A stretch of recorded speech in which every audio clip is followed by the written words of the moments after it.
again twice to the other one. Uncle can answer this. I will go in daily bank and from daily background. And in this looking at electrical and my background is engineering,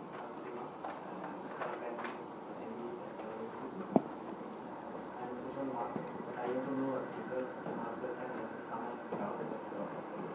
quickly, and we will focus more on the programs and everything. And also now, originally this event was planned for people who are already familiar with what we are doing.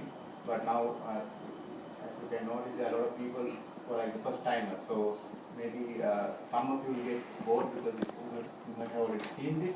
But there are also new people who already know what is summer program, what is the postgraduate program. So I will go through that. If you're bored, you can go outside and come back a little bit later. So this is our agenda. We will try to finish by 1 o'clock. And also now, if everything is closed here, I never intended to offer you anything, but there was a canteen or something downstairs at student rates. But since it's closed, I thought of offering some water. So we have some water bottles outside. Maybe during the break you can have it. And the washroom here, male, female washroom is the other side of the same block, so it's very close by. And now I've seen this Westminster Parliament. If you've seen in the television, it's very small. No, it's very small. Now, why they wanted to have that? The reason? This during Winston Churchill time. Yeah, because now they want to make it bigger, but Churchill said no, because a lot of people are not in the Parliament. So I think I don't know 600 something. So it's not, they are always absent. So they show in the television. So they want the public not to see that's empty. So they say make it smaller so that people sit very close by, so that it's like very active and full. So I had the same idea. There are bigger rooms. They offered us the bigger room, but I said no, it's better because then it's like almost full. Then we can say packed house session.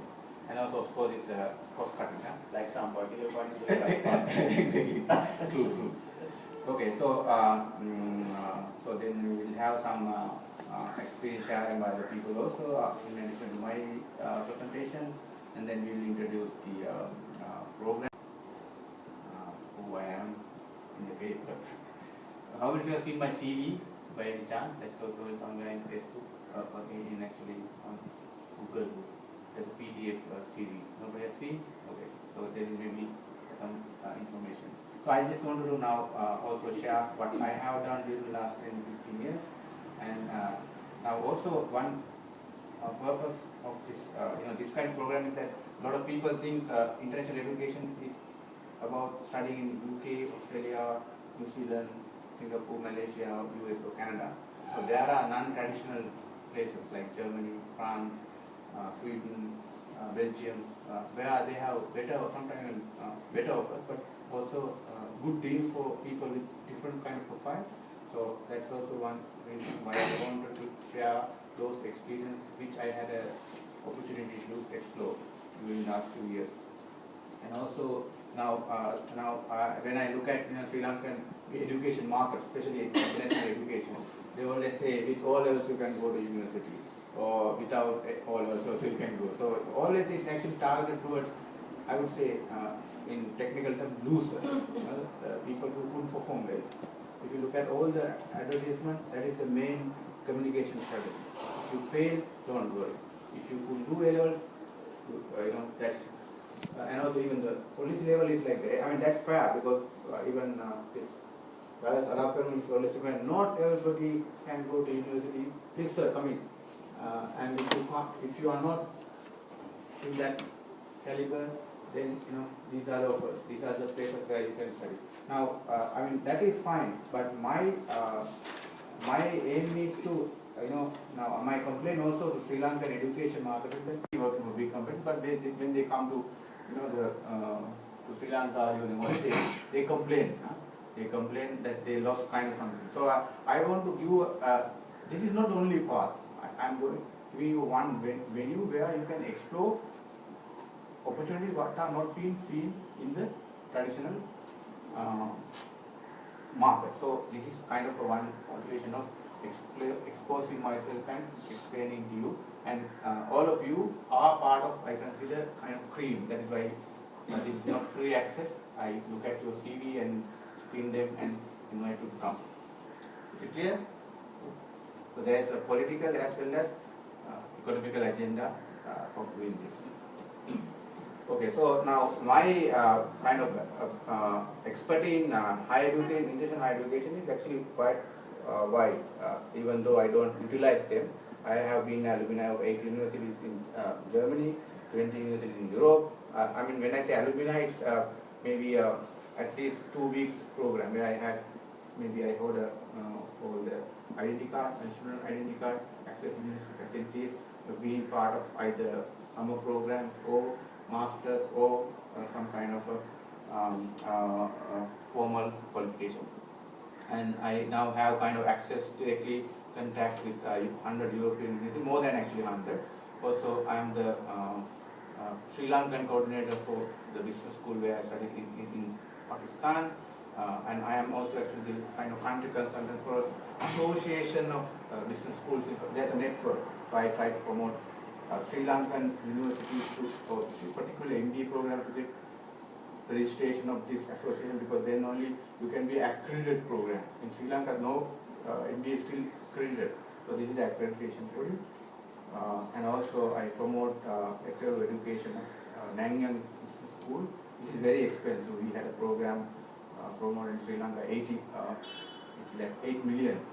Yeah, also got married 2 weeks ago. 2 weeks or 1 week?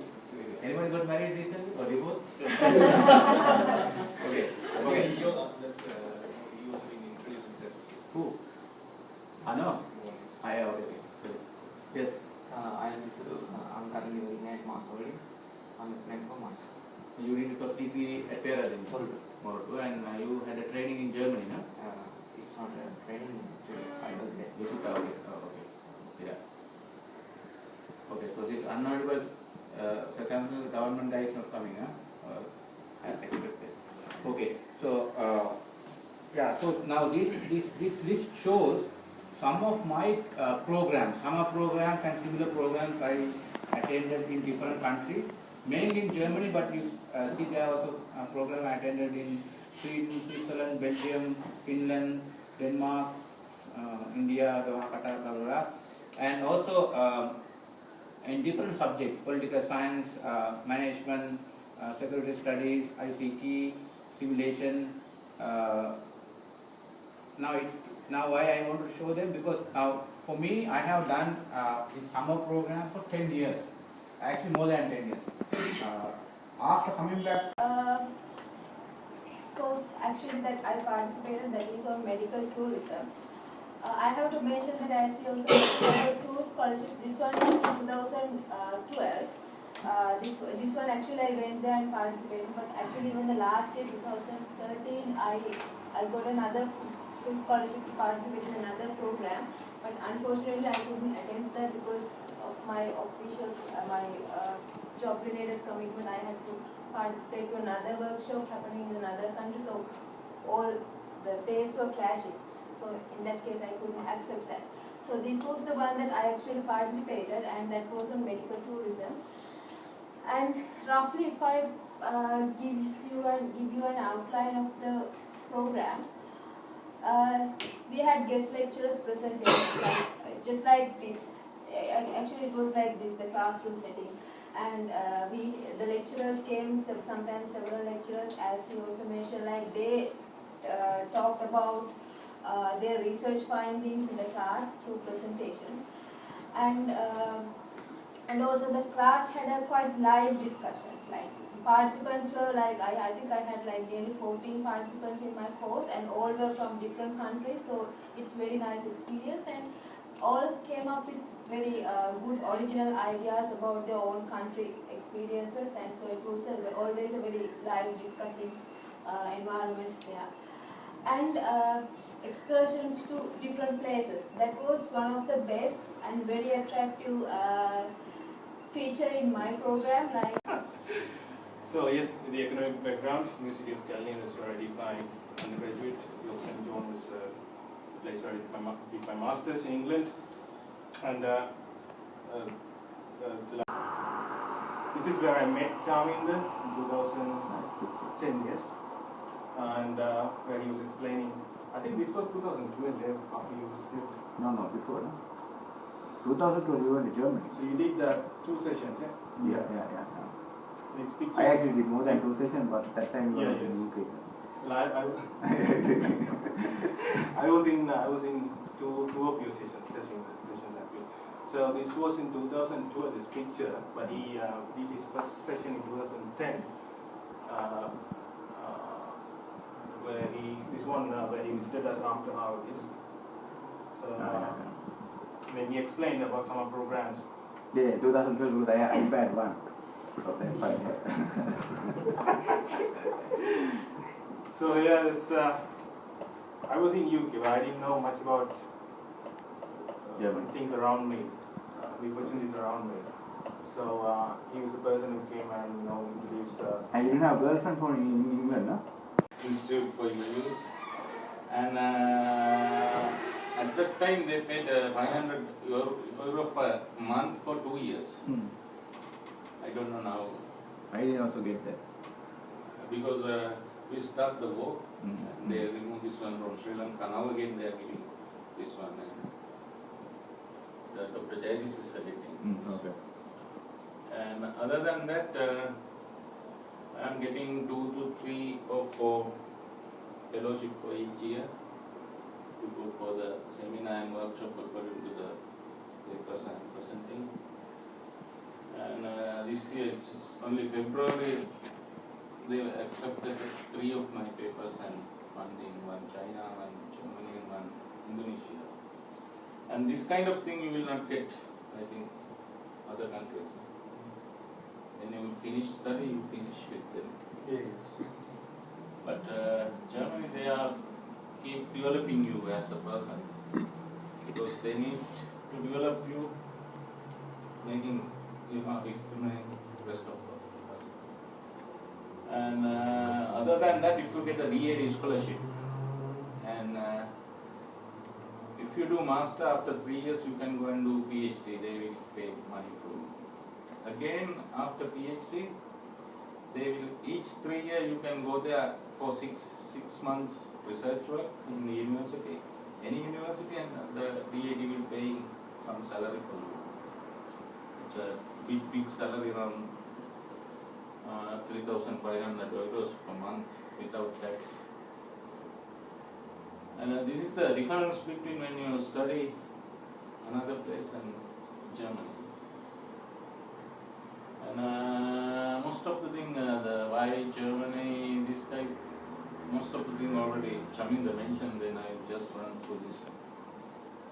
And this is important because Germany is one country, but they have 16 federal states. Each federal state have different laws regarding the university education. They have different structure of tuition fees, and they have living